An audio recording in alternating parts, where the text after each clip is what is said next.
You will? Good, yeah. I'm not there yet.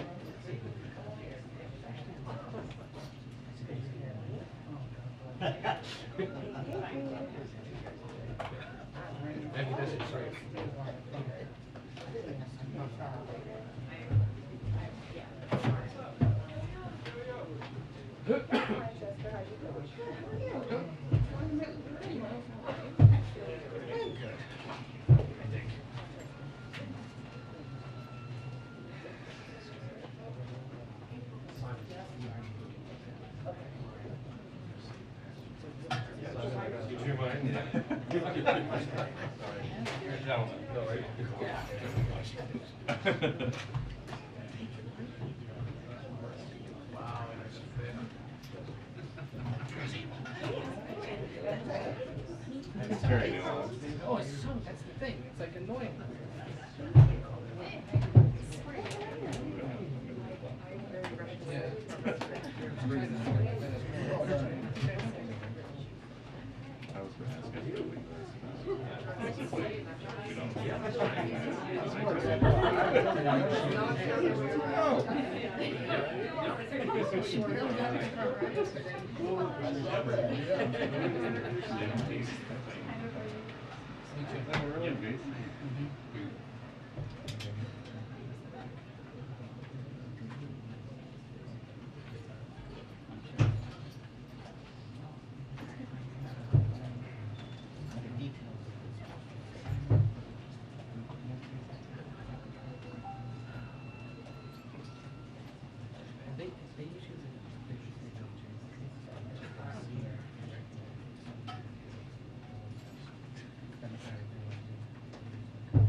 Sounds like someone's crying or laughing.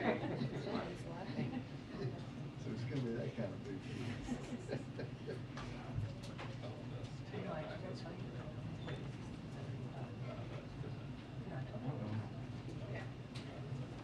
Hi, everyone. Okay, I don't want to disappoint you, but I have no toppers today. Sorry to disappoint all of you.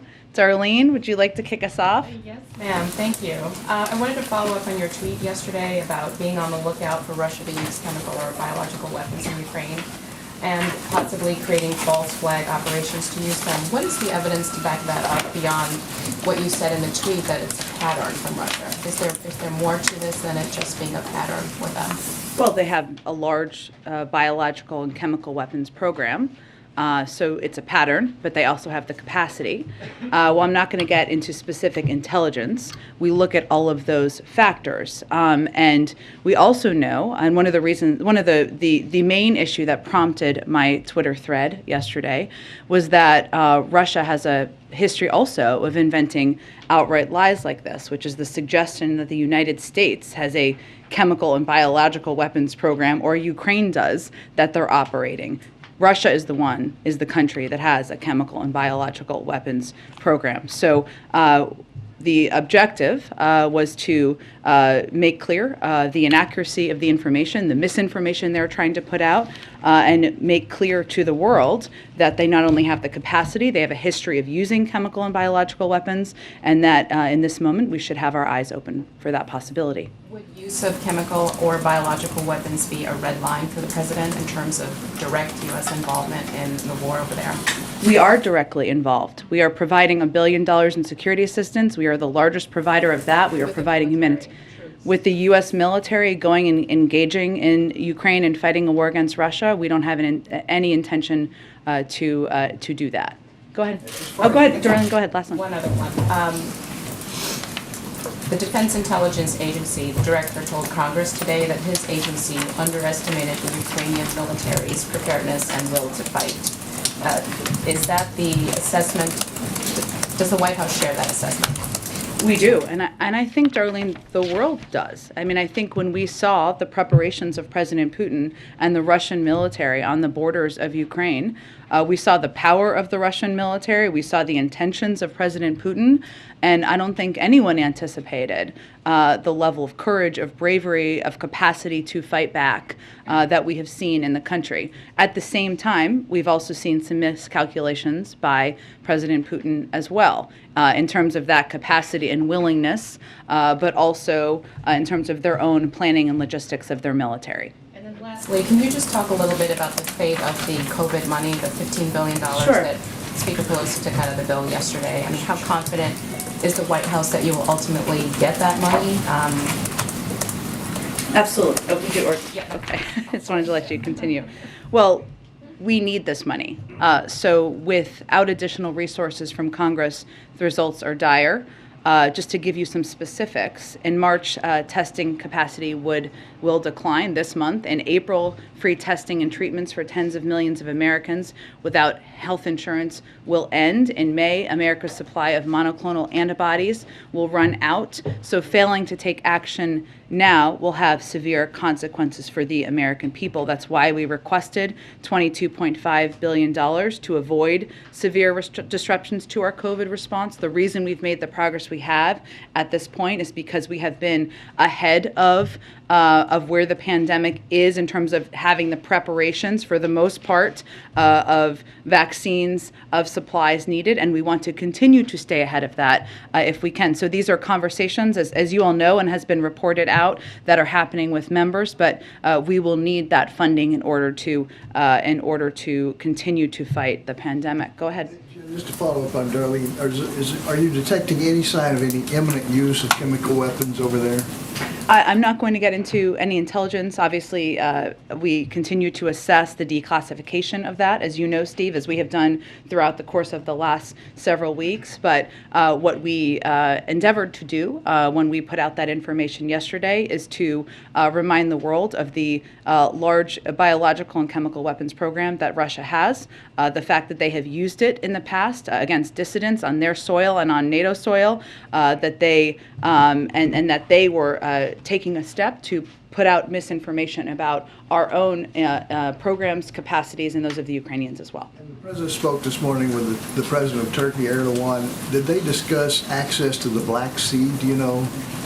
They had, I know we just put out a readout that you should all have. They had a constructive, lengthy call. I believe it was almost an hour, if not an hour. And the president is very grateful to the role that Turkey is playing and has played even earlier today in hosting diplomatic negotiations at this moment in time. But in terms of additional specifics, there's not more I can get into from here. Go ahead, Caitlin. Thanks, Jen. I just want to be totally clear. Are you saying if Russia does conduct a chemical weapons attack in Ukraine, there will not be a military response from the United States? I'm not going to get into hypotheticals. What we're saying right now is they have the capacity and the capabilities. I'm also not going to get into intelligence. But the president's intention of sending U.S. military to fight in Ukraine against Russia has not changed. But that sounds like even if there is a chemical weapons attack, that calculus will not change. So I just want to be clear on what the U.S. response would be. Again, there has not been a chemical weapons attack. We are conveying to all of you what the capacity and the capabilities of Russia are, what steps they have taken in the past. Let's hope we are not having a discussion about that,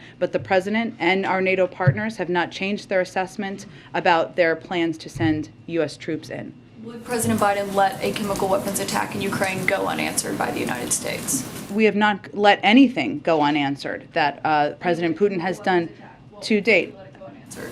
We have not let anything go unanswered to date, any steps that President Putin has taken to date. What that would look like, I can't give you an assessment of that from here at this point. One other question. The U.S. says their assessment is that Ukraine has planes that they could use. They don't think it would be effective to send more aircraft to Ukraine right now. Ukrainian President Zelensky has pleaded for more aircraft, saying that they desperately need it. So I guess the question is, how do you square the U.S. assessment with what President Zelensky, who is on the ground in Ukraine, says that he needs for his Air Force? Well, I would say first, the U.S. military is one of the best militaries in the world. What we're basing our assessment on is both our intelligence assessment and the assessment of our military experts, who have been, of course, in touch with their counterparts in Ukraine and our NATO allies and partners. And what they assessed was that adding aircraft to the inventory is not likely to significantly change the effectiveness of the Ukrainian Air Force relative to Russian capabilities. The Ukrainian Air Force has several squadrons of fully mission-capable aircraft, and although Russian air capabilities are significant, their effectiveness has been limited due to Ukrainian strategic, operational, and tactical ground-based air defense systems, surface-to-air missiles, and manpads. And so the other detail is, how are we going to continue to provide assistance that is helpful to them and most effective and most useful to them in this moment? And the assessment of our military has been that continuing to provide defensive assistance and materials in that form is what is most useful and effective at this point in time. Go ahead. Thank you, Jen. Just to follow up on the COVID aid bill, you said the conversations are going on, but if this bill has the dire consequences that you just described, where else can you go to get money for testing and treatment? Is there money in other parts of the government? I mean, if there's not going to be a standalone bill that gives you it, what are you going to do? You'd need additional supplemental assistance. And what do you think the chances of that are? It is essential we get that assistance, otherwise we will not be able to, as I just outlined, Mara, and I appreciate you asking the question again for further clarification, we will have to stop a number of components of our program that are essential to the American people. So you're saying there's no way you can get money move money around that's already been appropriated? Well, again, I think that if we had that money to move around, we would be moving it. And our assessment is that we need this additional funding in order to meet the needs of the American public. And I would also note that a lot of these programs are widely popular across the board, regardless of your political affiliation, providing antivirals, providing tests, providing free vaccines. Those are all programs that we're talking about continuing. And I just have one more question on another subject. The administration has been criticized for putting sanctions on one dictator and then going hand in hand to other dictators like Venezuela. How do you explain that? Well, I think our American citizens was to bring American citizens home. That was our first priority in those engagements. There is not, so as you're all assessing, there are a range of topics that we discussed. Largely the conversation was about our approach to the Western Hemisphere. Certainly Venezuela, as you all know, is the largest producer of oil in the world. But as you're one of them in the world. Sorry, thank you. Ed gave me a funny look there. I appreciate that. One of them in the world. But part of our conversation was focused about a range of issues, including encouraging them, of course, to be engaging in steps toward peace. As you may have seen, Maduro has announced his intention to be a part of the talks with the opposition in Mexico. But as you are assessing how to spend your energies in this time of a lot of news in the world, I would not focus a lot of them on conversations about the future of the United States importing oil at this point in time. Go ahead. From Venezuela. Go ahead. Question on the economy. The inflation numbers that we received today show consumers paying almost 8% more than a year ago, and this was before Russia's invasion of Ukraine. So how much higher does the administration expect prices to climb?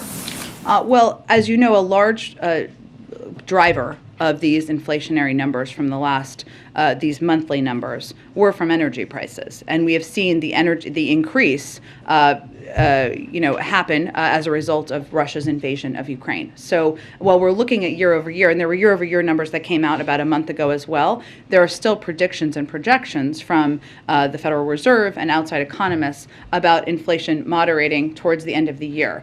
Obviously, they make those assessments on a regular basis. But in terms of prices going up, we do anticipate that gas prices and energy prices will go up. That is something that the president has conveyed very clearly to the American public. We also believe it will be temporary and not long-lasting. And what our focus is on now is doing everything we can to mitigate and reduce those prices and ensure there isn't a longer-term impact. So I can't make new projections for you from here other than to convey that, yes, it is accurate that that the invasion by President Putin into Ukraine has impacted global inflation, inflation in the United States, because of the impact it's had on energy prices, and that is a significant contributor to inflation, the inflationary numbers we saw come out today. You said this is temporary. You know, you've noted before that inflation is going to wane or is expected to wane by the end of the year. Is that still your belief? That continues to be the projection of the Federal Reserve, of outside economists, and we really rely on them for their projections. But there is also no question that inflation may be higher for the next few months than it would have been without President Putin and Russia's further invasion into Ukraine, particularly due to higher energy prices. And obviously they will watch that, and we are watching that, but that is definitely having an impact. And just one more on this topic. You know, the president said earlier this week that American companies, you know, he sort of urged them not to price gouge. Are you aware of any price gouging in gasoline that's going on right now? That's something we've asked the FTC to look at. They are the appropriate body. They're an independent body, so I'd point you to them for any assessment of that. But that's something we have to continue to monitor, right? You know, we've been monitoring it. We've asked them to monitor it. But obviously, at this point in time, when Americans are paying higher prices at the pump, this is one of the areas where we need to watch closely. Go ahead. I ask you about the transportation mask mandate. Sure. TSA says it was based on a CDC recommendation. I'm just wondering if you're in position to explain the rationale, the science, the logic behind continuing it in places where the community level is low. Well, I would really point you to the CDC to provide further detail, but I would note, as you know, when you get on an airplane, you travel to different places, right? You're not just static in one place, whether it's a green zone or a yellow zone or a red zone. So what they also announced is that TSA will be, that the CDC will work with government agencies to help inform a revised policy framework for when and under what circumstances masks should be required in the public transportation corridor, because it's unique, right? If we're in Washington, D.C. and we're in a green zone or a yellow zone, you can make a clear assessment. If you're moving from one zone to another and you're picking people up from one zone to another, it's a little bit different, and that requires some consultation, which is what they're going to endeavor to do between now and April 18th. Completely separate topic. France said today that the window on an Iran deal is closing. Does the U.S. share that view? Is the sense here that Iran is trying to run out the clock? Well, our view is that we are close. We have been close for some time now, and we also, for the last several weeks, as we've been talking about. We also all know from having been through these negotiations before that the end of negotiations is always when the difficult and challenging parts of the conversation typically take place. So I wouldn't make that assessment or echo that from here.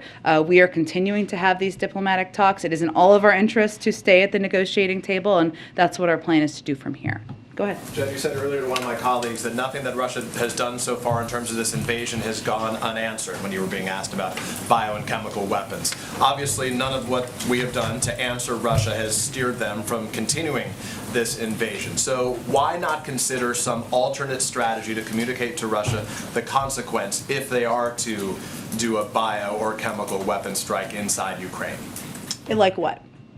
I'm asking you, in other words, why not communicate? You won't say if it's a red line, right? Because you won't say that it's not our intention right now. So let me start there. Is there any red line for Russia that the U.S. would have some involvement where the military entered in Ukraine? I'm not going to get into red lines from here, Peter. What I would tell you is that when I said we have not let anything go unanswered, what I mean is that we have amped up a range of military and security assistance, a historic amount to Ukraine, including a range of defensive weapons, which we've expedited the delivery. Even in the last 10 days, we've delivered about $240 million of that. And also we've provided a range of humanitarian assistance, and we have basically crushed the Russian economy, where the stock market is not even open. So it's gone unanswered. You say it's gone unanswered. We've witnessed the answer in the form of sanctions. I'm saying, given the potential that you've indicated that Russia could use a bio or chemical weapons strike there, why wouldn't the U.S. communicate to them something that is not an answer, but instead preemptive to communicate the consequence if they are to take what would be a horrific this war to a horrific new level? The president's first and most important objective is the national security and interests of the United States and being clear and direct with the American people. He has been clear and direct with the American people. He is not intending to send U.S. troops to fight in Ukraine against Russia, to start another war, that would be an escalatory step that would not be in our national security interests and not in the interests of NATO. What we have conveyed is Russia's capabilities, their capacities, and their pattern of using chemical and biological weapons. And so what does he say then? That's the message to the American people. His responsibility to them, of course, is before any other. What does he say to Vladimir Putin if those at the head of the Russian government are considering that? What do you say to them watching right now? We have been very clear, and our actions have been the evidence of this, that there will be significant consequences for every escalatory step that is taken by President Putin and the Russian government. Follow on this then very quickly as it relates to the MiGs. You guys have said you closed the door on supplying combat aircraft to Ukraine right now, the transfer of MiGs. We heard from the Pentagon, your colleague there, John Kirby, said it was high risk. Mitt Romney today said there was a sentiment that we're fearful about what Putin might do and what he might consider an escalation. It's time for him to be fearful of what we might do. Why is it not a risk, a higher risk, to wait? To wait to what? We're not supplying, to not act in providing MiGs to the Ukrainian country. We said that's a high risk. Why is that a higher risk than not providing them? We're already witnessing civilians die as we speak. Well, I would say what our assessment is based on is how to prevent a world war here, Peter, which is a significant weight that the intelligence community, the Defense Department, and the President of the United States weighs at every moment in time. And they weigh, and I would note that that there was also, I thought, a very interesting comment that was made that is important, I think, for people to understand how we look at this, which is that there's an escalation ladder, right? And there's a difference between an anti-tank weapon, a shoulder-fired missile, an aircraft, and a fighter jet that could cross a border and actually conduct operations on Russian soil. So how we assess things is what kind of assistance can we provide that will be the most impactful, if humanly most impactful in protecting, defending, providing assistance to the Ukrainian people as they are fighting courageously and boldly. We are also trying to prevent ourselves from taking steps that would be further escalatory. I don't think we have held back in any capacity in providing assistance, having the backs of the Ukrainians, but we are not going to do things that we think are not in the interest of the United States or our NATO allies, and that is where the bar is for us. Go ahead. Thank you, Jen. We just heard you say again that you think inflation is going to be temporary. We've heard you say that it was going to be temporary since last spring. So how long do you guys think temporary is? Well, again, Peter, I think what we do is we rely on the assessments of the Federal Reserve and of outside economic analysts who give an assessment of how long it will last. The expectations and their assessment at this point continues to be that it will moderate by the end of the year. There's also no question that when a foreign dictator invades a foreign country, and when that foreign dictator is the head of a country that is the third largest supplier of oil in the world, that is going to have an impact, and it is. And so to that point, inflation goes up today. The president's statement blames the Putin price hike. Are you guys just going to start blaming Putin for everything until the midterms? Well, we've seen the price of gas go up at least 75 cents since President Putin lined up troops on the border of Ukraine. And last month, the statement didn't mention the Putin price hike. It mentioned inflation because of the pandemic. Why is that? Well, Peter, last 2 years, there was a global pandemic. Everyone who's global economists have all agreed that that has been the biggest contributor to date of inflation because of the impact on the supply chain. Obviously, global events impact the global economy, as well as global inflation. And the price hikes as a result that have escalated over the course of time of President Putin's further invasion of the impact on the global oil markets are, of course, having an impact. President Biden has hosted electric vehicle stakeholders here at the White House. Would he host oil and gas producers, the people who are the most affected by the Putin price hike? Well, the oil and gas, I have nothing to preview or predict for you in terms of him hosting oil company executives. Is he open to that? I don't have anything planned on the schedule for that front, but I will tell you that the president has been clear that he believes they have the tools they need, 9,000 unused permits. They have the capacity they need to go get more oil here in the United States, and he'd encourage them to do that. Go ahead. Just one more about electric vehicles. You guys are pushing electric vehicles today. This is a president who always talks about the power of our example. Does he own an electric vehicle? Presidents of the United States don't do a lot of driving. He's posted videos where he's revving the engine of his Corvette in Wilmington. He owns cars. And he also has driven electric vehicles as president, as to give a model to the rest of the country. Does he own one?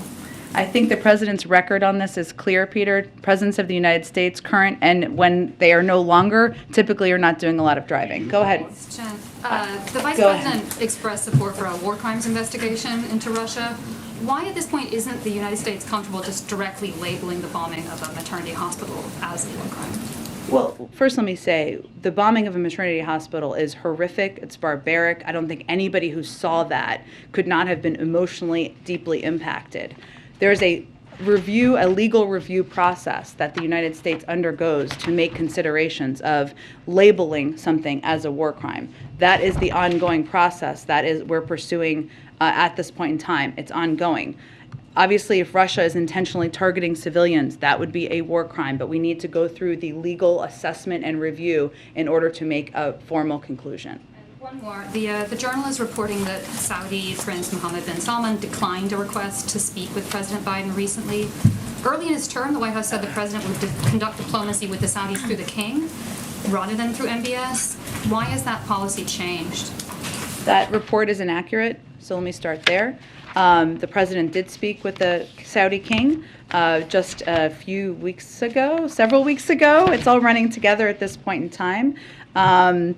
There were no rebuff calls, period. But when he spoke with King Salman on February 9th, they talked about, and the readout made this clear, a range of issues and global issues that we can continue to work together on, including deterring Iranian-enabled attacks against civilian targets in Saudi Arabia, supporting UN-backed efforts to end the war in Yemen, ensuring the stability of global energy supplies. And the president's focus is really on our relationship moving forward, where we can work together, how we can work together on economic and national security here at home, and he looks forward to that continuing. Does it remain the policy that he will only be conducting diplomacy through the king? Well, he is his appropriate counterpart, but again, there are different leaders who attend different global events from a range of countries, including Saudi Arabia. So if the Crown Prince had been at any of the global events that the president had recently attended, I'm sure he would have engaged with him, but he was not. Go ahead. Thanks, Jen. Senator Manchin said today that he supported the Republican plan to move forward with 4 out of 5 Fed nominees. I know that you're going to say that Republicans on the Banking Committee should just get back to work and allow the entire slate to go forward, but the president also said during the State of the Union that these nominees were crucial to the fight against inflation, and we saw today, obviously, that's still a pressing concern. So I was wondering if you could walk me through why you wouldn't take what Senator Manchin called a win, get 4 of your 5 nominees. Is it because Sarah Bloom Raskin herself is crucial to this fight in inflation? Is it that you're worried about a slippery slope in the Senate? Like, why not take the 4 out of 5? I know you give a little bit of a preview of what I might say there, but one, we don't have any change in our approach or policy here. The committee should hold an up or down vote on all 5 nominees. It is important to note that it is not a lack of votes on the committee to move these nominees forward. It is a lack of willingness of Republicans to show up to the committee to actually vote, even against this slate of nominees. That is where we have a core issue here. So we also would agree with the statements from Republicans in the Senate, like Senator Grassley, who have said that senators should not degrade their advice and consent responsibilities and should show up and do the jobs the American people pay them to do. And our hope is that Banking Committee members will show up and do their jobs and vote or not support these nominees, but allow it to move forward by meeting a quorum. But I guess my question is, why is that core issue more important than the broader fight against inflation for you guys? What is the philosophical thing that you guys are saying it's more important than getting 4 Fed nominees on the board in a time of heightened inflation? We believe all 5 nominees are eminently qualified and should be given an opportunity to be voted through the committee, where we absolutely have the votes. Republicans are just not showing up to get quorum for that vote to move forward. All right. On inflation, you've said obviously that the Ukraine fight is going to has already driven up gas prices and is going to contribute to inflation in coming months. I'm wondering what spillover effect do you expect into the broader economy? So do you expect that this increased inflation is going to impact GDP or job growth or those sorts of things? Is that a fear that you're sort of grappling with, or are there steps that the White House is going to take to try to mitigate the spillover from inflation thing? So we will clearly continue to monitor all of the risks and the impact. But right now, we believe the United States economy is positioned well to deal with the challenges ahead. Given, since the president took office, we've seen a historic recovery. We've added 678,000 jobs last month and 7.4 million jobs since he took office. We've seen the fastest decrease in unemployment on record and the fastest economic growth in nearly 40 years. So clearly, and you heard the President of the United States talk about this in the State of the Union, inflation and costs are an issue that we will continue to focus. It's a top priority for him. But in terms of the strength and stability of the economy, we do feel we are continue to be positioned well to deal with the challenges ahead. Go ahead. I wanted to ask on refugees, and Sure. obviously there's been about 2 million people, 2 million Ukrainians who have already left the country, and I know you've said from the podium that most will likely want to stay in the area in Eastern Europe, but I'm wondering what steps would the administration consider to take in more refugees now? I know some advocacy groups have talked about, for example, admitting Ukrainians who already have pending visa applications as refugees. Are there steps that the White House, the administration would do now to admit more in the United States? Well, there are steps which are not exactly related to refugees, but related to the Ukrainian population, including temporary protected status, which we announced and are granting for anyone who has been here since March 1st. In terms of additional steps, the reason why it's important to note that we think it's not just many, the vast majority of refugees we believe will want to stay in neighboring countries in Europe, where many of them have family, many of them have worked, many of them have friends and others. So that is our assessment. That is why we are continuing to provide humanitarian assistance to neighboring countries who are providing, who are welcoming refugees from Ukraine, who are providing them the assistance they need in this moment of time. And that's where we feel our efforts are best focused. Jen, can I follow up? Yeah. On the refugees, President Duda today, when he was speaking to the Vice President, asked if the U.S. could speed up and simplify as soon as possible the procedures for Ukrainians who want to come to the United States because they have relatives here and they want to stay here until the war is over. So is that something that the United States is considering, and how quickly do you think that the U.S. could do that? I'm happy to check on that. I would say, again, I don't know what the numbers are in that regard, but all of our assessments from communicating with the Ukrainians, with neighboring countries, continue to be that the best way that the United States can contribute to this refugee crisis is by providing humanitarian assistance, funding to a range of countries who are welcoming refugees. So that's where our focus has been. And I also wanted to ask you about comments that Representative Madison Cawthorn made about the Ukrainian government. He said in a video that Zelensky is a thug. He said the Ukrainian government is incredibly corrupt. He said some other things, but he also said that Zelensky is pushing misinformation on America. Would the White House like to comment? I would not. Go ahead.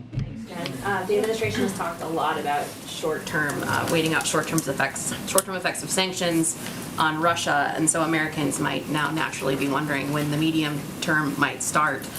Do you have any indication at all yet that Putin is being squeezed by these sanctions, as you put it yesterday?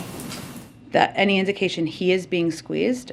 Making a different decision. I mean, the messaging from the White House has been this is going to hurt, Russia's to blame, just wait it out. What can you tell Americans who are like, well, when, how long? I mean, that's a natural question a lot would have. Well, because of our efforts, the ruble is worth a penny. It's the lowest ranked currency in the world. The Russian stock market has not even opened. And you have seen in days, and you have seen outcry from a number of President Putin's buddies and cronies in the form of the oligarchs who we have also been squeezing. Our calculation has been that these financial sanctions and that we have rallied the world to support would have an impact. Our objective is, of course, to bring an end to this conflict. In terms of when that will happen, I'm unfortunately not in the mind of President Putin, but in terms of the impact on his financial sector, the response from people who are close to him, and frankly from the courageous outcry from thousands of people in Russia, that has been clear. When it will change his calculus, I can't give a prediction of that. And can you talk to us a little bit about the president's engagement with senators who have met with his Supreme Court nominee, Judge Jackson? There are reports that he has made multiple calls to Senator Collins, for example. How is it going, and what is his level of engagement right now? The president has been very closely engaged in this process, even while he is rallying the world to stand up against President Putin. He has made a range of calls over the course of time. I'm not going to confirm specifics of those from here. I would also note that Judge Jackson has been meeting with a range of members on the Hill, as you all have seen every day, including members who may not have had any record of voting for nominees of ours in the past, but she's committed to meeting with every member of the Judiciary Committee before her hearing, and she is quickly working through that. And she is also committed to meeting others beyond that period of time. And many of them have come out and spoken to her their meetings with her after that. So I think that gives the best assessment of how things are going quite well. Go ahead. Thanks, Jen. This morning, a bipartisan group of lawmakers sent an open letter to the president asking to invoke the Defense Production Act to increase oil production. Is the administration considering a move like that, or other conversations with industry to help lower gas prices at the moment? Well, without ruling out or ruling in any options, let me explain to you what the Defense Production Act would do in this regard. It would basically be providing money to oil companies to do something that they already probably have the capacity to do. Have you been in conversation with these oil companies since this latest rise of gas prices has come to increase We production? have been. We have had senior officials in touch with oil companies, yes. Switching gears really quickly on President Biden's conversation with the Colombian president today. As a strategic partner, in the latest talks with Venezuela, was Colombia involved in those talks about releasing Americans? And will further talks about releasing Americans from Venezuela be part of President Biden's conversation today? I don't believe they were part of the conversation with Venezuelans, with Maduro about releasing Americans. I can certainly check on that front. We will, I'm sure, have a readout after the meeting that the president is having shortly. And then on another migrant crisis, Colombia's obviously been dealing with their own migrant crisis coming out of Venezuela for years now. As part of these, as you've all said, that migration is going to be a major part of these conversations with Colombia. Is the administration prepared to help the refugee crisis that's going on in that country and manage the outflow from Venezuela into Colombia? Well, one, they have been a model. Colombia has in many ways in trying to take steps not only to welcome refugees, but also to crack down in many ways on migration. That's part of the conversation that the president will have. We have provided a range of assistance in the past, but I don't believe that there's a new assistance package coming today, but that has been part of our engagement with them in the past. Go ahead. Oh, sorry, did I skip you, Ed? I'm sorry. Go ahead. In the readout of the call between the president and Turkey's President Erdogan, it wrote that the president appreciated Turkey's effort to support a diplomatic resolution. How would you characterize the White House's role today in supporting a diplomatic resolution to the crisis, if there's any role the U.S. is playing? The U.S. is leading the global effort to rally opposition to the actions of President Putin, and we have been engaged with the Ukrainians on a daily basis. We've provided more security assistance, more humanitarian assistance than any country in the world, and there wouldn't be the unity of financial sanctions and actions without the leadership of the United States. So what we're doing is we're putting the Ukrainians in a position of increasing, hopefully, strength in their negotiations and discussions. Is the U.S. playing any concrete role in facilitating these diplomatic talks? We are supporting the efforts by a range of leaders, including Erdogan, including our Turkish allies, including the Israelis, including the French, and others who are engaging directly with President Putin over this. And if I could just ask a follow-up on inflation. You've been getting questions about inflation for months. Sure. And you talked about a lot of work the White House is doing, but it's largely been long-term strategy, right? Supply chain work, supporting manufacturing in the U.S., semiconductors.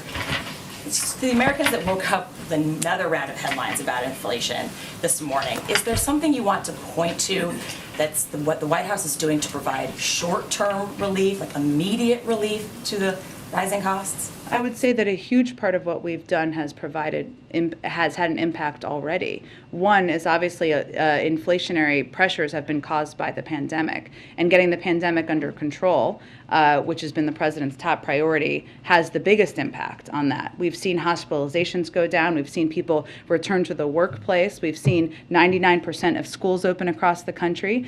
Also, the steps that our supply chain task force have taken have already had an enormous impact, including increasing movement through ports by, I believe, about 60%.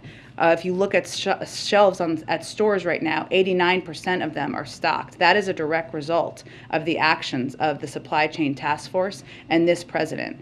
It is also true that while the early stages of inflationary pressures were caused by the pandemic and caused by the impact on the supply chain of that right now what we're looking at are different pressures, right? Which is the pressure of the energy sector that is a direct result of President Putin's invasion of Ukraine. And what we are doing in that regard is leading the world in responding to that and looking at every option possible, including coordinating a coordinated release from the Strategic Petroleum Reserve to ensure we're increasing supply to reduce prices. So I would say that there are a range of steps that have already had an enormous impact across the board on addressing inflationary pressures, but we also are dealing now with a new challenge that is why we're seeing the inflationary pressures go up. Go ahead.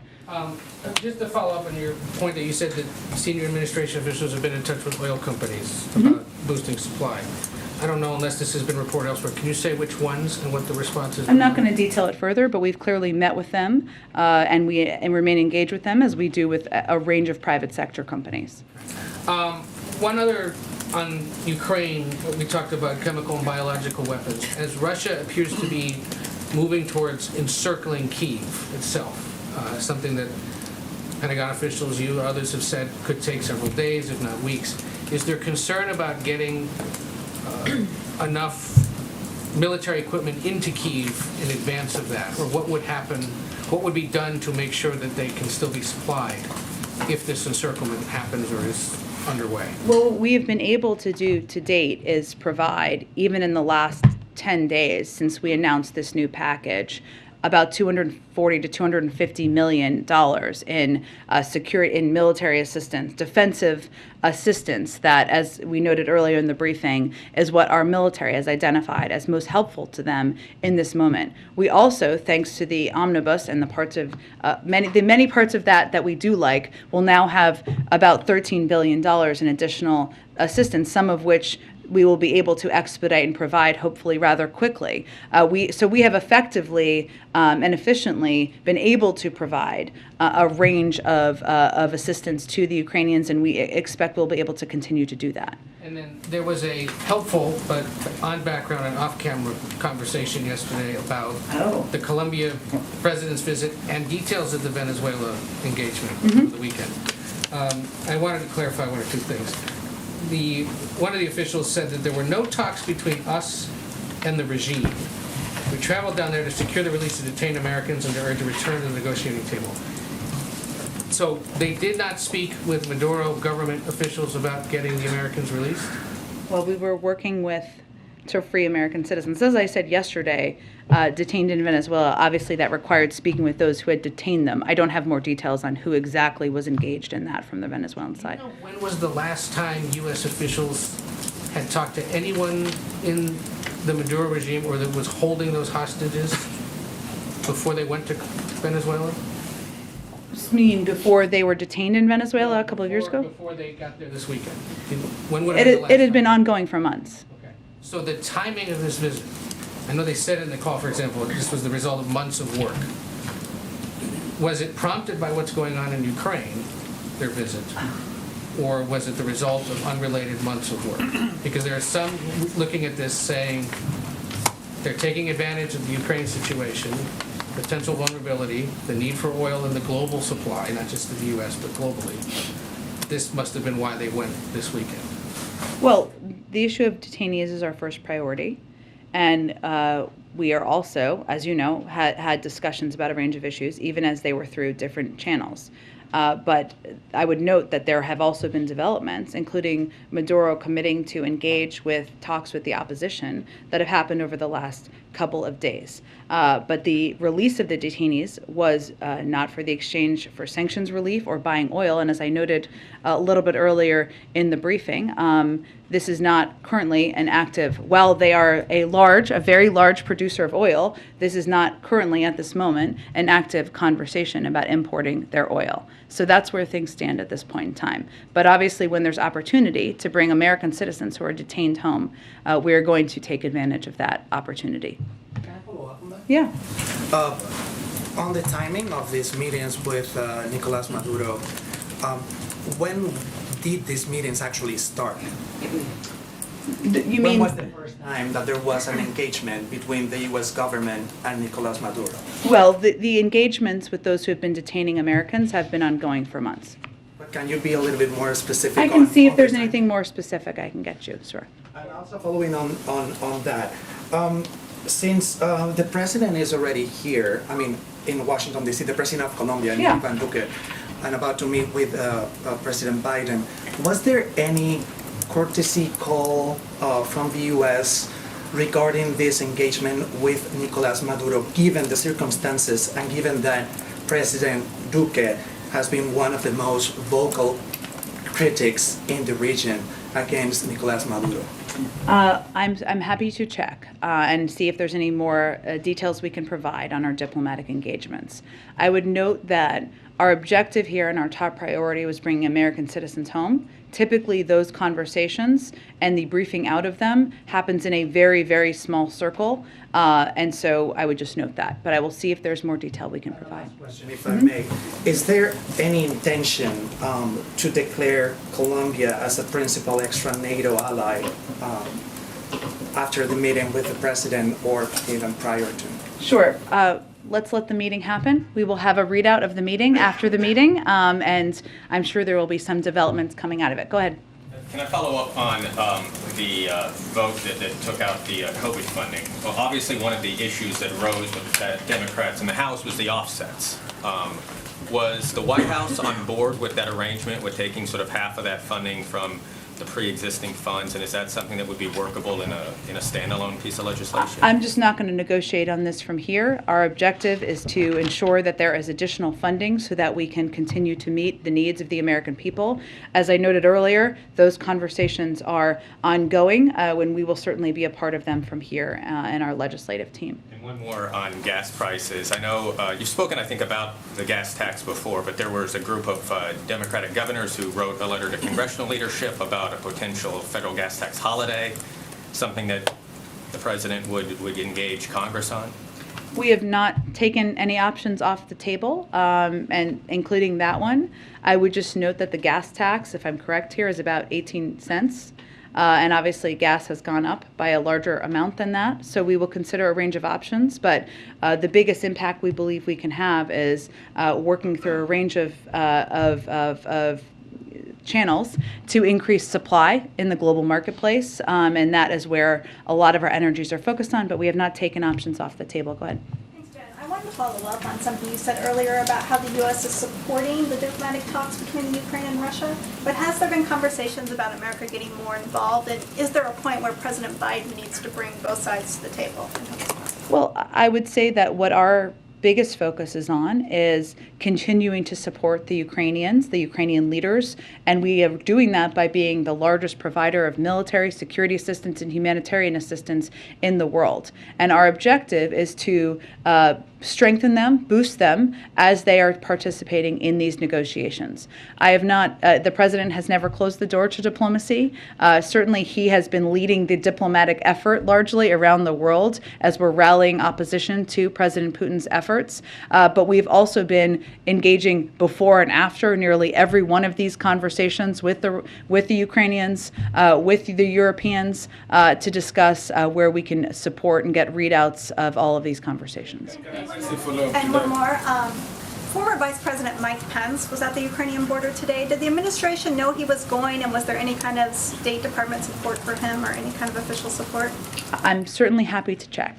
Follow up April, why don't you do the last one? Go ahead. Okay, Jen, two questions. One, I want to find out what's the latest on Brittany Griner, if you have an update, and also what is the end goal when it comes to this situation for the Biden administration?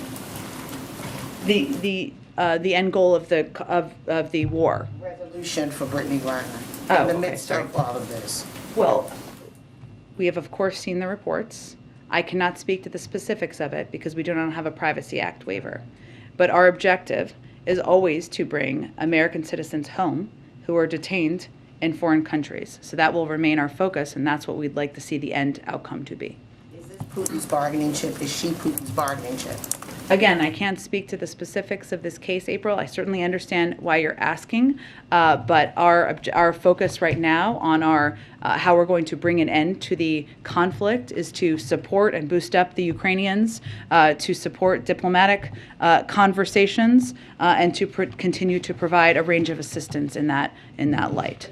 Speak to specifically why she's detained, all of that, but the end result, can you get into a little bit of the weeds, the minutia, as to what you're doing and how to bring her back? I cannot speak to that from here. We don't have a Privacy Act waiver, I would say again, but also for any American citizen held, we typically do not get into specifics because that is not constructive to bringing people home. And lastly, can you preview tomorrow as the president, he laid out the next year during the State of the Union, but he's going to be talking to his own party tomorrow in Philly.